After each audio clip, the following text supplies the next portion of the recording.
everybody for coming. Very excited to see y'all for this March meeting for the Library Marketing Book Club. And we'll be talking today about Stories That Stick by Kinder Hall. So let's go around as we always do and just keep getting to know each other. So just real quickly, we'll go around and say names and what library system we're from. That would be great. So let's start with Kate.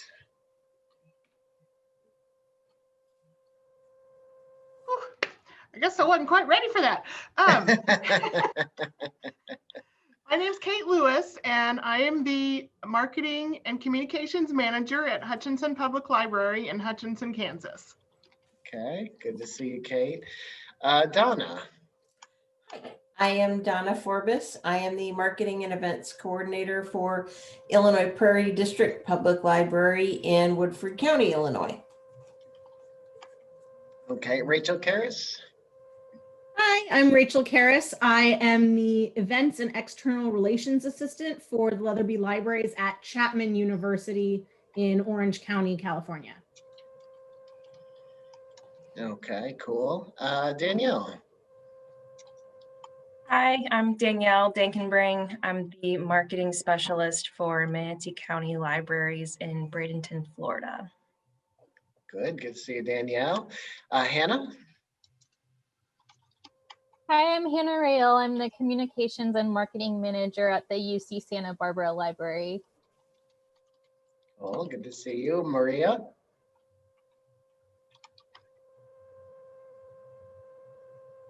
I didn't want to unmute.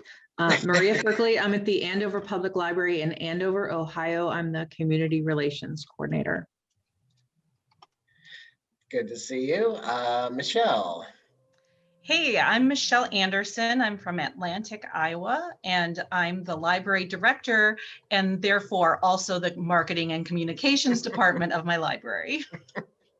Good to see you, Michelle. Yes, common crossover. Okay, Marcia. Hi, I'm the assistant director at the Tenafly Public Library, which is part of a large library consortium, the BCCLS system in northern New Jersey. And yes, I do similarly many jobs. Hi, Angela.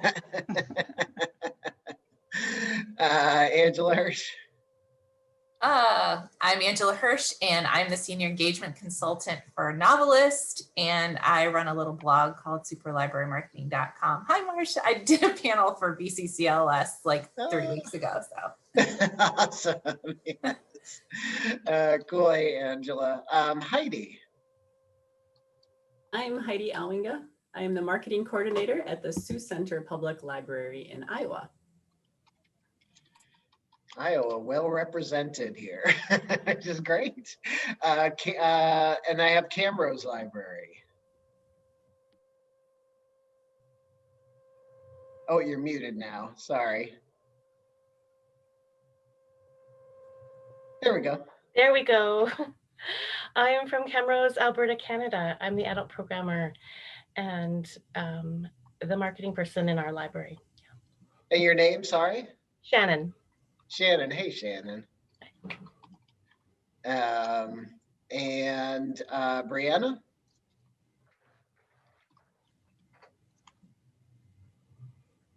Oh, let me see. Sometimes people can't speak on their thing. Well, Brianna, if you are not able to chat or speak, you can type something in there, but it's good to see you. And Erin. Hi, I do marketing and outreach and children's and a whole bunch of other stuff in Eaton Rapids, Michigan. Okay. Good to see you. And hi, Rachel Walters. We're just doing introductions. So just if you want to say, just name what you do and where you are. I'm Rachel Walters, and I am the online librarian for Indiana Wesleyan University, and I'm located around the Indianapolis area. Okay, cool.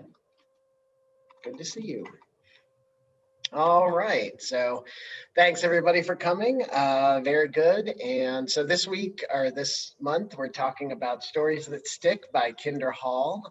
It's a very popular book about using storytelling for the power of marketing. If you didn't have a chance to read it, I encourage you to when you are able to get it. But I think you'll still be able to participate well in today's discussions because there's a lot of concepts that are pretty familiar, and certainly there's ways to talk about it. So to start off, anybody want to say just kind of give their initial thoughts on what they thought about the book?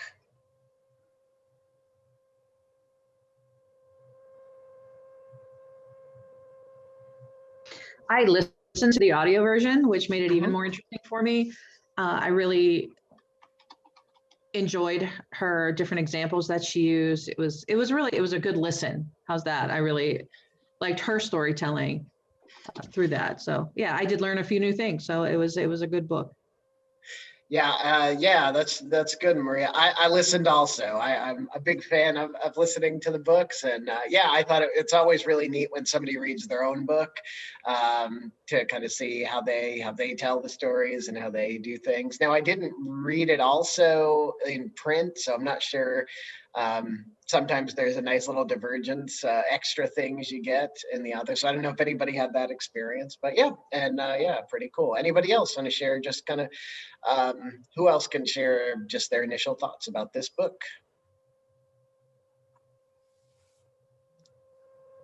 Well, I'll go ahead and share. I haven't actually finished the book. Okay.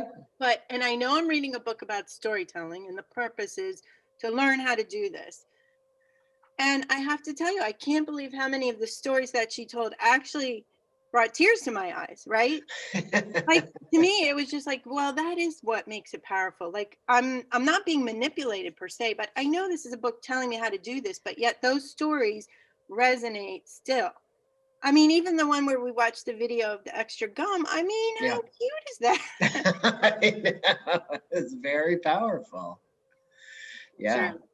Yeah, really good. And yeah, a lot of really great stories, really interesting stories, everything from the longer ones. Yeah, I think it's very interesting to read a book like this that has stories as its goal and storytelling as its goal, but also, of course, has plenty of great stories. And they were good stories because in the last section she referenced them and I remembered them. Like I didn't have to go back and, oh, what was that one on whatever? And I didn't have to, I remembered. Yeah, that's a good point, Michelle. Yes. And yeah, it really hammers home the point of stories make something memorable and make a memorable experience. Stories stick. They do stick. They really do. Yeah. Anybody else? Who else has some initial thoughts or kind of what you thought of it? I also haven't finished the book. I got to the 4 essential stories part. But I've tried to use storytelling in some of the marketing efforts I've done, and I always get stuck on that. Make this hero of your story, and it's like, oh. And so I was really glad to hear her say that let's not use that term because it is pretty intimidating. And so I especially liked the tools she's given me on how to create a story, and that your story doesn't have to be dramatic. It can just be a good story. So that is what's sticking with me so far in this book, is that I actually have usable tools that I can apply right now. Yeah, it's really good. And yeah, you're right, Kate. It's interesting. And for those of you who were here when we started this in October or September, I think September, and the first book we read was Story Brand, which is, I still think very valuable, but it's really interesting to kind of contrast the two and what they're telling and what they're talking about. And I agree, Kate. I think that thing about where, hero kind of gives it a whole other level of epic storytelling that might make you nervous about trying to tell something. So yeah, then she just breaks it down into her method, which is really neat. And yeah, it goes on from there. So yeah, anybody else? Who else has some thoughts? This is great. Well, I will admit, I have not been able to read the book yet. That's because okay. there is literally one copy in all of like the Rails Consortium, which is the entire northern 2/3 of Illinois. There is a single copy. And I am still on the wait list for that. And I finally said, I'll break down and I will buy the book. And I'm hoping that it will be here this week. Very good. Yeah. Yeah, and to that end, Donna, we got some. I asked for some feedback, which was great, about some different things that we could do to increase likelihood that people would participate, and I really think that it's awesome that those of you who even haven't read the book still come to talk and listen. But we'll keep looking for books that have maybe a little bit more presence out there, and see if we can get a nice balance of some good engaging and cutting edge, where we can, marketing books like that, but still, there's an opportunity for us to look on how we can get them. So yeah, well, good. Well, hopefully you get it and soon, and I think you'll really like it. So yeah. Anyone else have anything to share right off about impressions of the book? So I'm still working my way through the book, but I listened to a podcast with Kendra this morning, and the thing that sticks out to me the most of what she said was facts tell, stories sell. And I really liked that. And it really got me thinking, as our team here is planning our annual report, like, why are we choosing certain stats that we are, and how can we add more context and story to how many databases were accessed and that kind of thing. So got me thinking this morning. Dude, that's Anna, cool. Yeah, go ahead. What was the podcast? Here, let me look back at my Spotify, and I'll put it in the chat. Thanks, Anna. And yeah, so that'd be great to hear, and see if she has any other, it's always great to hear them on the podcast and see the kind of things that they do. Did anybody else attend that one thing? I posted it real early on that she was the keynote. Anybody else? No, it was pretty cool. I mean, it was focused on a lot of things that were specific to that industry, which was that actual topic, which was, I think, female entrepreneurs was the big thing. But it was really very interesting to hear her give a keynote. And she mentioned a lot of the stories, a lot of the same stories, some different ones. She showed the video of the one from the book where it talks about the young woman who was making purses, and then had but was not really telling the story of that. It was kind of had to do with like her parents dying when she was young, and so it was interesting to see she showed the before and after, and what the difference was, and that was pretty cool. So yeah, but I did invite her to come, but she's writing another book right now, so she is holed up in her writing shed, and so maybe next year when she gets that book out, we'll get that one on the list and see how she.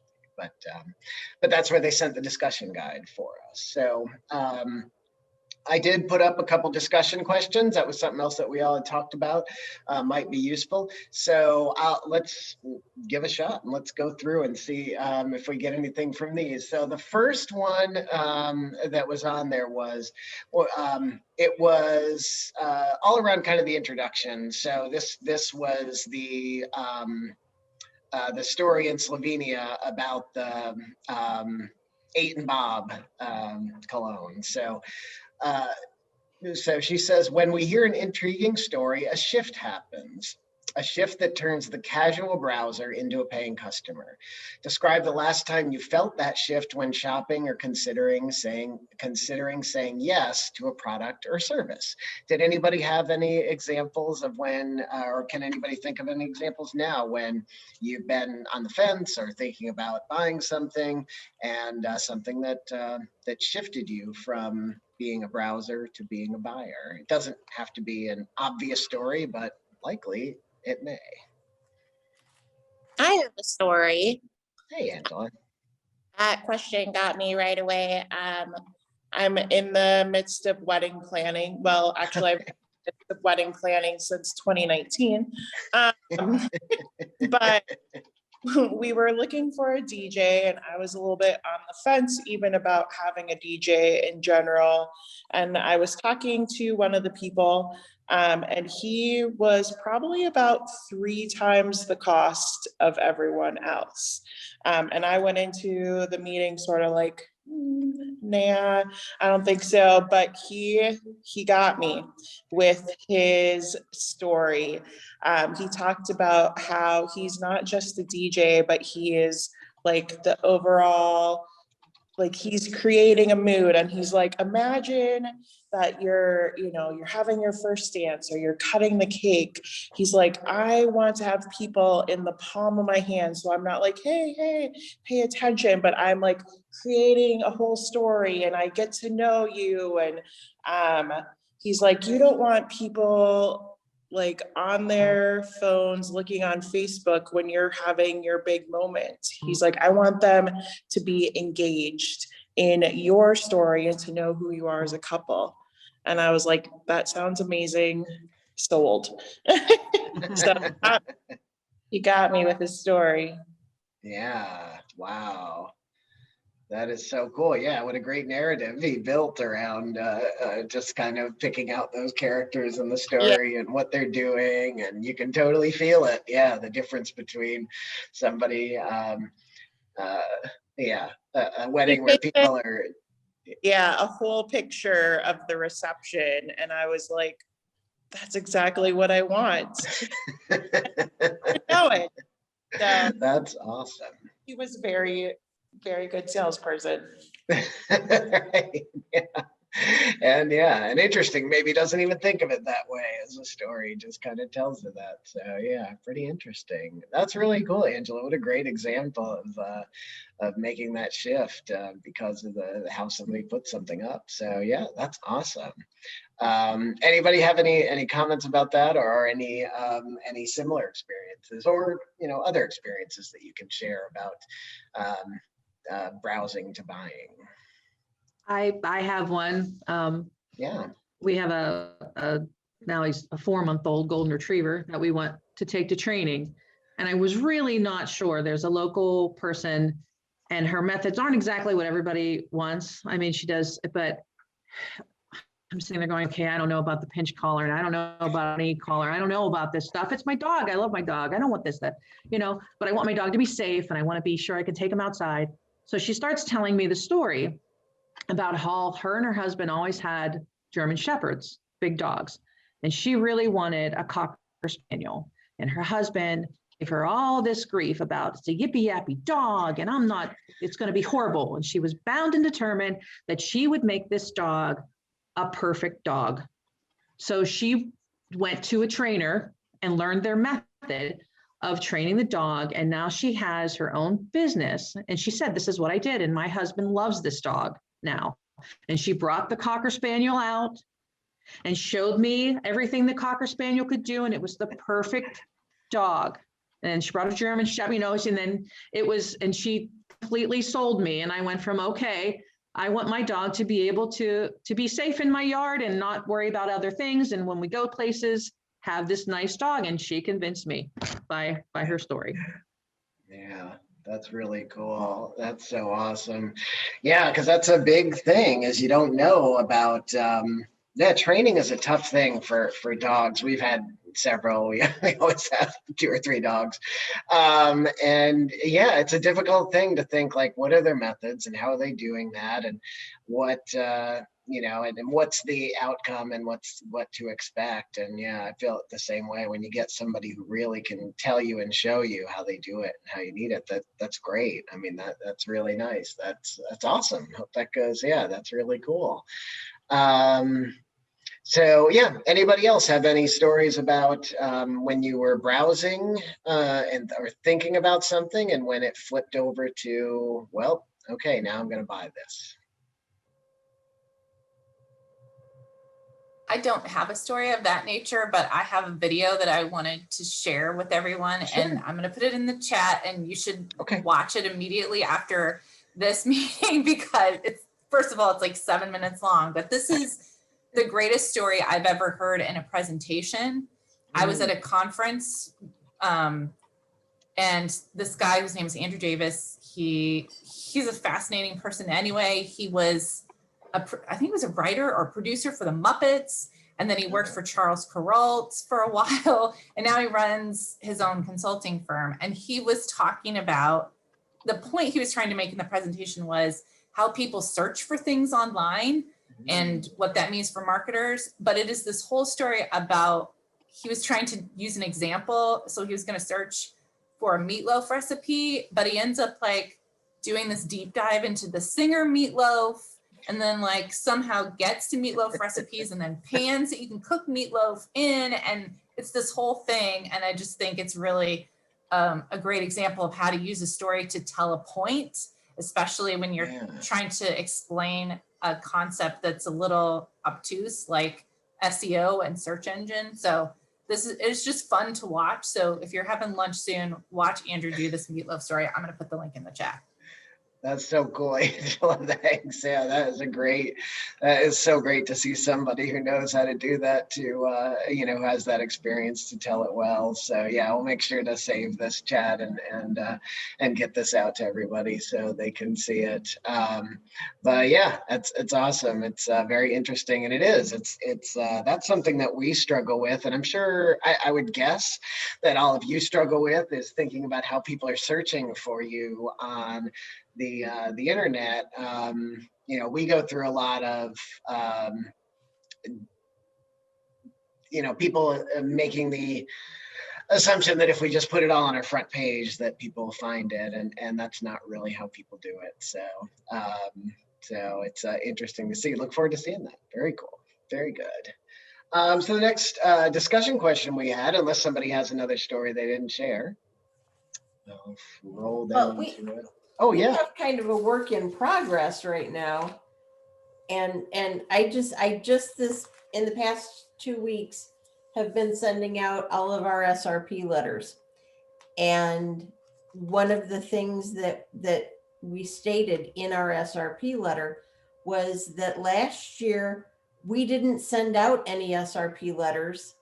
And instead we spent all of our programming money buying gift cards and items from all of these businesses to help support them during shutdown, rather than asking them for donations. So, now it's been 2 years and we're back. Right. But it was like, hey, last year everything was a mess, and now, we bought gift cards and things from you guys last year.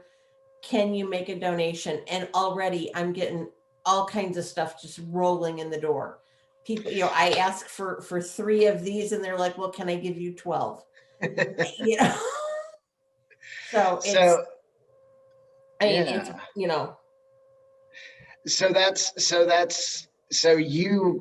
you say that again, Donnie. You bought them gift cards, or you bought gift cards from them?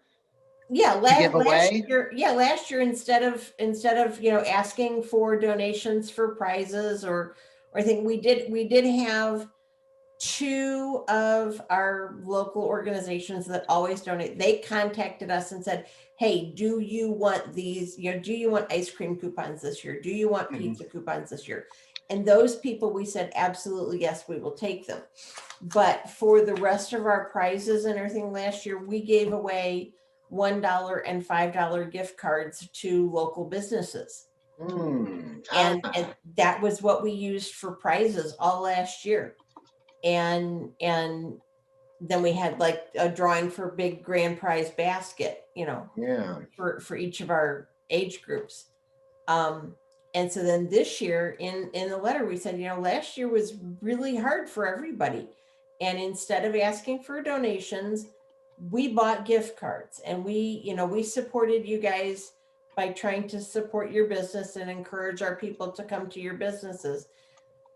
You know, we're trying to get back on our feet this year, and this is what we would like to do. You know, if you have room in your budget to make a donation to us, you know, could you please make a donation to us?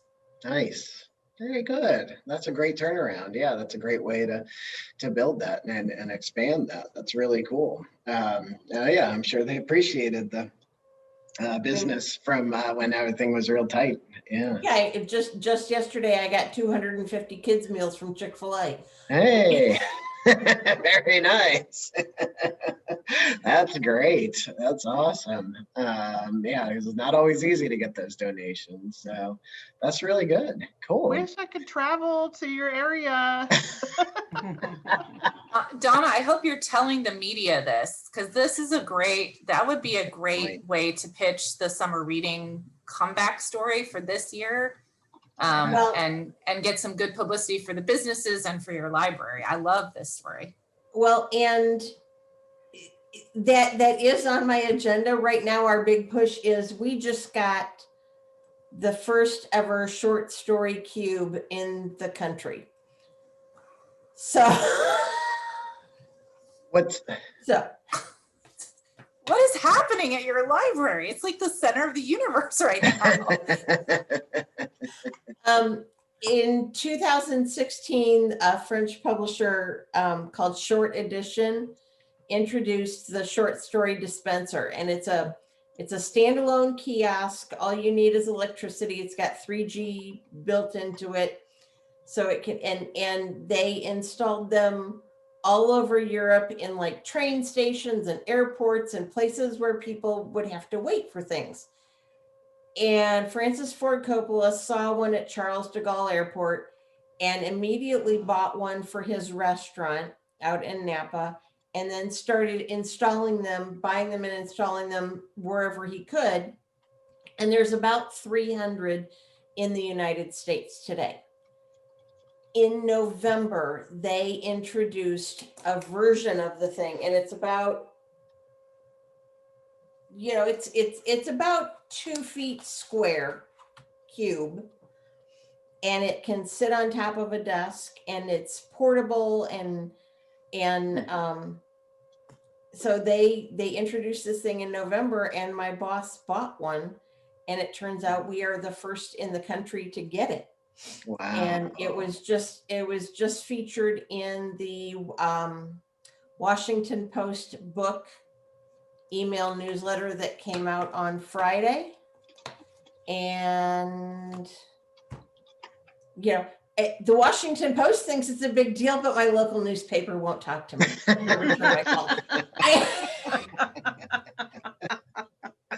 That's so funny. It happens. Yeah, that's really cool, Donna. Congratulations. That is awesome. That is yeah, super cool. I'm gonna look that up right now. So neat. Yeah, I know. Yeah, I'll be going to get one of those. Yeah. That's super neat. Yeah, that's awesome. Let's see if we have anything on some of these couple of these other discussion topics that we talked about. So this one was a great story that you recall that includes all 4 of the elements. So it has identifiable characters, it has authentic emotion, a significant moment, and specific details. Did anybody have any examples of a story that contained all those 4 elements that she was talking about? Well, I for whatever reason, the University of Phoenix popped in my head, and I couldn't recall a specific story, but I just thought, I remember, you know, that they did something like that. So I went to YouTube and, you know, just did a quick little search, and I found a video. Yep. And I shared it just real quick on the Facebook post you made, but I just thought it was a great story, animated story, and I can share it in the chat too, the link. But it's the story of I believe maybe a single working mom, and because of technological advances, she eventually her position is eliminated, and she's got 2 kids to take care of, and what's she gonna do, you know? So there's your explosion, and she, you know, does the online school, and it's all got the great details in there of, you know, the pot of pasta boiling over while she's trying to study, or studying in at night when the kids are sleeping in the bed next to her. And I just thought it was a great story. And I remember now when I first saw that, and it might have even been a Super Bowl ad, I cried. I cried my eyes out. And it was just such a touching story. So anyway, I'll share it. Yes, it was great. Yeah, it's really cool. It's yeah, I think it was a Super Bowl ad. And it was a really good story. It was really, and it's like 60 seconds, and what an amazing job to tell that story in 60 seconds. It worked really well. So yeah, definitely take a look at that. This is cool. Lots of video sharing going on today. This is awesome. And podcast, it's multimedia. Very neat. Any other stories anybody had that, you know, that you're like, oh, this had this element and that element, or, you know, just one that you really picked out, or one that you thought might have been missing one of those elements? Anybody else have any examples of that? I have an example. Sure. Before I worked for the library, I was in marketing and development for a human services nonprofit locally, and that was my job to come up with, you know, those stories. We had one of them I shared in an annual report we did that went over really well. We had a huge fire on an apartment building. It misplaced like 10 families, and it was a big deal, and we got overwhelmed with donations, like way overwhelmed. Like we couldn't walk through our lobby, overwhelmed. And we were calling, it was in Meadville, Pennsylvania. So there's a local college, Allegheny College. We got college students to come in and help, people volunteering. I was calling, you know, Facebook, and we were like, anybody just come and help us sort through all this stuff we have. And we had a family came. It was a mom and 2 daughters, and there was a little girl. She was probably about 8 or 9, and they spent the day going through everything. And the little girl was just adorable. Of course, she's got a great picture of her, but the story I told was that, you know, we had this fire, and how important people are. Thank you for your, you know, giving your time and your talent to us. But it was the little girl, because she was so excited to help. And it was time to go, she cried because she wanted to stay and help these families and help deal with all of the things they were going through. So it was she was identifiable. You know, it was a great little story, and it really went a long way for us. Yeah. I mean, yeah, it's got it all. It's got the identifiable characters, the little girl. It's got absolutely authentic emotion of everybody pouring out and really feeling sincere. And yeah, like you said, that one point where she didn't want to go, and significant moment. I mean, a fire couldn't be much more significant. Yeah, it was a pretty easy story. I hate to say it, but and lots of specific details. That's awesome. I mean, yeah, and it's so interesting how you know, you just told that story. You just told that, you know, everything that happened. It was maybe, you know, 2 minutes or something. Everything covered, everything ticked, and absolutely can see how that would make a difference and how that would help people. So did you get any reactions from the annual report? Do you remember, or was there anything if you shared that story? Yes. Actually, and I'm gonna think my ego's gonna blow up. It's my big deal of my life. But because our budget, because of everything we did, and it sounds like a lot of money, but it really wasn't. But because of the amount of our budget, we were kicked into a higher category. There's a nonprofit partnership in Erie, Pennsylvania, that has a annual report contest. Oh. And that was the first year I actually did one. And they pitted us against colleges and hospitals in Erie because of our budget. We were just over $1 million. And we have this tiny little place. And we won. Wow. We won their award. Yeah, I was like, oh my gosh. That But yeah, is no, crazy. yeah, it was a crazy, crazy thing, but it was, the storytelling was just a great thing. And I'll be honest with you, I struggle, and I'd like to talk with other people, trying to find those same stories and that same click in library land. Because I'm not here raising money. I'm just trying to get people in the door and to use our services. And it's interesting sometimes. It's a different flip for me. Yeah, Maria, that's a great point. And I know, like Kate, when you were talking, you were kind of saying where you were in the book, and you're at the point where they're starting to talk about the 4 different types of stories. The next part, to me, if you have or haven't, had a chance to read the book, the next part is like the real instructional part. And I'd like to see if anybody has any thoughts or reactions or applications of this. But for those of you who may not have had a chance to read that yet, this is where Kendra talks about how do you put this into practice? And like what you were just saying, Maria, it's like, how do you find stories? Because you don't, I don't mean this, you don't always stumble across a big fire that produces something that's so, so intense and so passionate. So she talks about finding the nouns, and that's how you find the story. So she says it as finding the nouns. So just to recap that real quickly, she talks about when she was talking to her grandmother when she was little, she was trying to find out about the Great Depression. And she said, "Grandma, tell me about the Great Depression." And the grandma said, "Oh, I don't know, it was good." And that was it. And,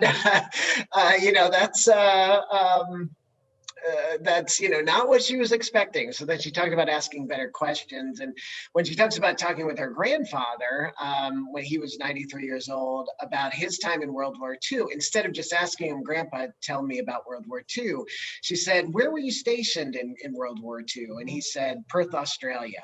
And she said, "Tell me about Perth, Australia." And then he went on and on about everything, because that made a bigger connection to him than the big giant event. So I am really intrigued by how to apply that and how to use that. And there was a couple other examples of like finding stories, and she has some great things about story collection. So I just wanted to see what anybody thinks about, collecting stories and getting stories, and, whether it's from the book example or just your example, what kind of success or what kind of ways have you found valuable, or what are you looking forward to after having read the book to getting more stories?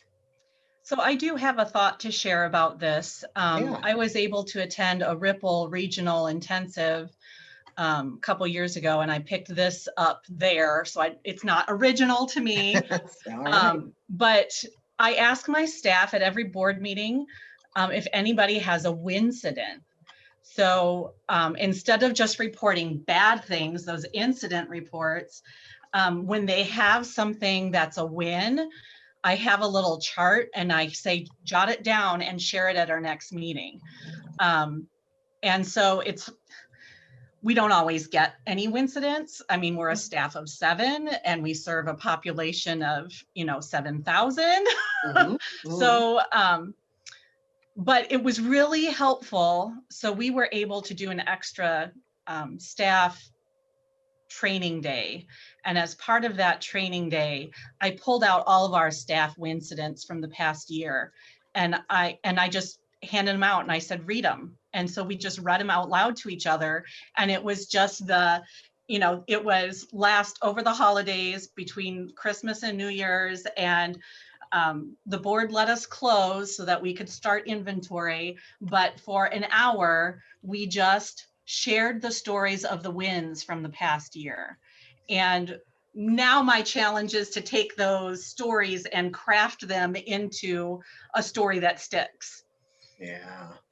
Michelle, do you remember any of the topics of any of those or anything, any you know, Well, what some of them might have been about? The one that sticks with me is we were helping a teacher who essentially teaches high school remedial reading, and she was having a hard time getting kids interested in books. And we just recently started a high-low collection, and we have a very discreet way of identifying those on the spine. So if you don't know what the sticker means, you don't know. But if you do know, you know to pick up all the books that have that spine. And the teacher came back, I think she took 5, 6 maybe, and she came back and she checked out like nearly our whole collection and said the kids won't put these books down. Wow. Wow. So that's powerful. You know, we found a niche, we found a way to serve our community. And then I also want to take that story to the school board and say, and see, this is why you need school librarians. Very true. Very true. Oh, that's really cool. Yeah, everybody loves the Wincident store. We got some things in the chat about some other ones. Yeah, Angela said send an email to card holders, ask them why they love the library. Oh, we'll have to watch more videos. Yay! More videos. we got like 900 responses. It was insane. We had set up an inbox, like a special inbox for people to send why they love the library. And people wrote like paragraphs. They wrote their entire library life story. So I had all this stuff I could use. And one of the things we did, if they mentioned a librarian, we pulled that piece out and like put it on paper. And then we sat those librarians down and we didn't tell them what it was going to say, but we had them read it on camera. Kind of like if you've ever seen someone read mean tweets, like Jimmy Kimmel, I think it is, does mean tweets. It's like the opposite of that. And it was so awesome. It's great. That's so cool. I love the Wincidents. That's great. Yeah. And then Stacy, you used to pass around a ribbon, but you said it got boring. Yeah, I mean, there's only so many people in the department, and you couldn't give it to a supervisor. You couldn't give it to the departmental assistant. She really deserved it. But it's like, then it got to be kind of like, it was one of those Gallup poll things where they're like, what can you do to make sure that your colleagues are talking with each other and that you're acknowledging each other? And instead of like putting some extra effort into it, they're like, we'll just give out a ribbon. And then whoever has it has to think of a reason in the next meeting to pass it to the next person. Well, I'd already had the ribbon like 3 times, and I basically told everybody I don't need it again, give it to somebody else, because it was going on for years after years after years. And then I was like, I went to one of my supervisors and I was like, could we maybe try something else? A lot of us are getting like really, it's a great idea, but it's past its time. And she was like, oh, I haven't heard that feedback yet. And I was like, well, I'm giving it to you now. And they were like, no, it's fine. We're going to keep it. And then the pandemic hit and all of us were like, oh, thank God we don't have to pass the ribbon around anymore. But all these ideas are fantastic. Man, I would be so happy if something like that was going on right now where I work. So yeah, it'd be cool if there were a way to give the ribbon to customers and have them pass it among each other. And then somehow, maybe not the ribbon, but some sort of a concept like that. Yeah, and we just got permission to give out paper clips. So because of the pandemic. So that was a win for us to not have to answer the question, like, where are the paper clips? Where are the staplers? I'm sorry, we don't have any. Why don't you have any? So now there's a stapler downstairs with OIT, because the idea is that the technology staff can deal with sanitizing the stapler better, and the librarians can give out paper clips again and pens. That's cool. So there is no passing around, but our win is being able to give out like supplies to people that desperately need them. That's nice. That's good. I just want Very to cool. say, Yeah, go I ahead, think, Marcia. I just want to say, I think it's awfully funny that they think that the IT department has to sanitize the stapler, like the librarians can't figure out how to do that. Like, are you kidding me? No, it's not necessarily that. It's protection for our department, right? And so whatever our department can win out over other departments. So because there's a lot of different leadership and the leadership doesn't necessarily go across the departments. And they were like, well, they're also open longer. So maybe, so, but we fought for that. We were like, we need the stapler somewhere. So, and they were willing to take on that burden. So Funny. yeah, the crazy stories of office supplies are just like my daily life now. But it's great to join you guys. I'm sorry that I'm multitasking and can't be live. All right. No, it's great. I'm glad for anybody who can be here, whether you can, yeah, no problem. Really appreciate it. This is great. I'm glad you came, Stacy, and you engaged a lot on the Facebook page, so that's awesome. Yeah, any other stories that anybody has to share, or actually anything else about collecting stories that anybody had to share? Kate? I'm not sharing so much as I'm commenting on how I really, really like the Wincident idea, because this book also talked about using stories internally to create a culture. And it just seems like that is a great way to reinforce in small bite-sized ways your culture. And so we're doing it. Thank you for the idea. Yeah, that's really cool. I like that. I love it too, because we use the same terminology, incident report. It would be really cool to have incident reports. Yeah, so that's Do you have awesome. one story thing, Chris? Yeah, go ahead, Stacey. Yeah. I work with a group that's like a community, like it's basically what it's set up to be is students have to finish practicum hours. So they set up a community like group where the students facilitate discussions or events with the guidance of the faculty member.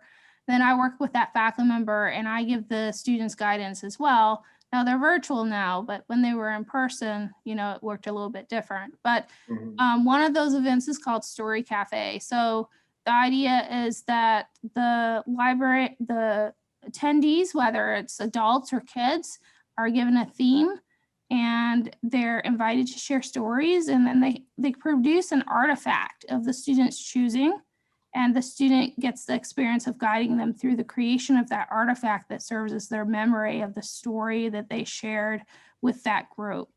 And it's been really powerful.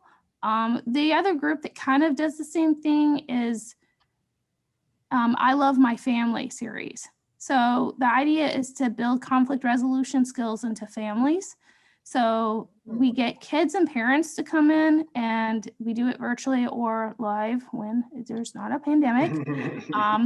And the kids are invited to like draw during the experience, and then the facilitator interacts with the parents and the kids, and it goes back and forth, and they get the parents to talk about what it was a recent conflict in the family and what it was for the kids, and the kids end up drawing usually things throughout that, and those become their artifacts they get to take home.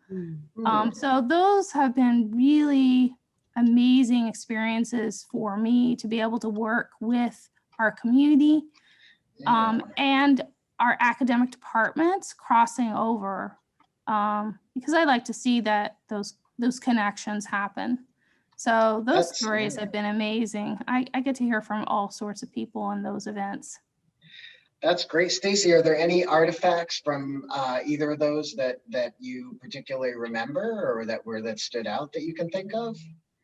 There was one where it was like, the little things you used to do where you're like, who's going to be your boyfriend? And then you would click on those little paper things. Like she gave them instructions, and they created these little things, and they were like how to deal with conflict. And then you would do the little paper thing, And so she had them make it in class, basically, or make it in the event. And then they got to practice with it. And so that one was cool, but a lot of people she was like, I know math is hard. You do have to cut this out and do the instructions. And then there was a couple others where the drawings that people produce, like visualizing, you know, the power that they have in their lives and in their story. All the self-created art is, you know, whatever the nature of it, being able to see the people's faces when they're smiling at the end of the event where they got to do visual output has been really great as well. Yeah, that's really neat. That's neat to be able to connect all those things together. I haven't often heard of things like that through a library facilitating. We have some things that I can see are kind of similar, but that's pretty neat. That's pretty cool. Anybody have any other examples of stories? I got, or any kind of, we're getting near this. So yeah, Donna, go ahead. we put these into all of our holds. Oh yeah. That we had the entire month of February. Anybody who put a book on hold got one of these inside their book, and just basically asking for anonymous comments about why you like the library. And we got 3 pages. I mean, like typed up, got 3 pages of comments back. That's great. And this particular one, one of our patrons actually wrote this absolutely fabulous poem all about coming to the library. And I said, can I share this? Can I post this on our Facebook page? And she says, I actually was sharing it with my editor and she wants to do it as a children's book. So no. Okay. Well, hey. That's exciting. But that's great. It's just, it was a simple, tell us what you like about our library so that we can share it during our legislative meetups. Yeah. And we got great feedback from it. That's great. That's a great example. Yeah, a good way to do that and make use of bookmarks and make them work for you. I know, Angela Hirsch, I think there's a super library marketing, either video or blog or both on using bookmarks and making use of those so that they're not the worst thing in the world. Yeah, that's my thing now. So give me a bookmark now that I'm just a regular old patron. I want my bookmark. Yeah. So we just got about 3 minutes left. Thanks so much, everybody, for coming today. I really appreciate it. If there's anything else to share, feel free to write on the Facebook page. We'll post some of these. We'll have a whole screening room of all these videos that everybody shared, which is great. I am gonna, the other suggestion that we had was to look at possibly a different time for the meeting. So I think unless there are any objections here, since you are the most active focus group I have, we'll take a look next month and see if maybe, the most common one was pushing it a little later in the afternoon. So we'll take a look at that. Hopefully that doesn't kick anybody out of this meeting altogether. But we'll see how that goes and make sure that everybody has some sugar or something so that we're not all after lunch comaing. But I think that'll be interesting to try and see if maybe we can, it's been great having this group and hopefully, this turnout, and hopefully we can get a little more. And the book for next month is Cordelia Anderson's book, Library Marketing and Communications. There it is, which has some really great stuff in there. I know we're looking to recommend that our board continue fine free past the temporary period, which we have right now, and there's some great stuff in that book about fine free. So and lots of other really great stuff. So remember that there is a discount. So if you haven't gotten that book and don't have it in your library, there's a discount. You can get it from the ALA. It's in the I'll make sure that it's in the event when I create the actual event notification for it. But if you search for it in the Facebook group, you should be able to find it.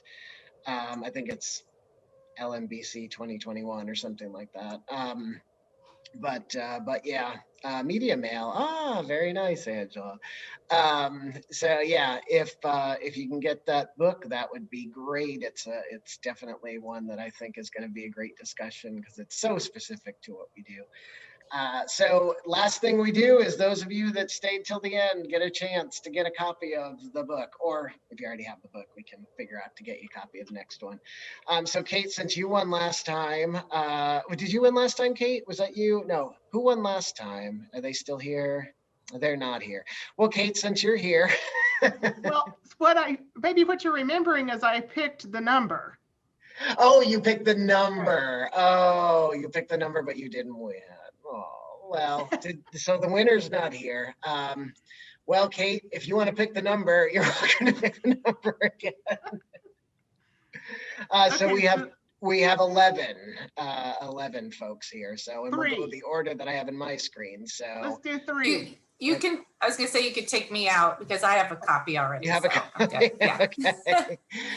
So if it's 3 and on my screen, we have 1, 2, 3, and that's Brianna McDonald. So Brianna, you get a copy of this month's book. I was just seriously Googling how to find the discount code, so that's really nice. I don't have to worry about it. You'll get a copy of it.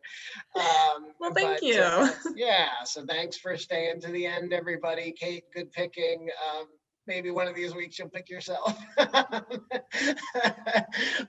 or maybe you'll get a prize for being a good picker.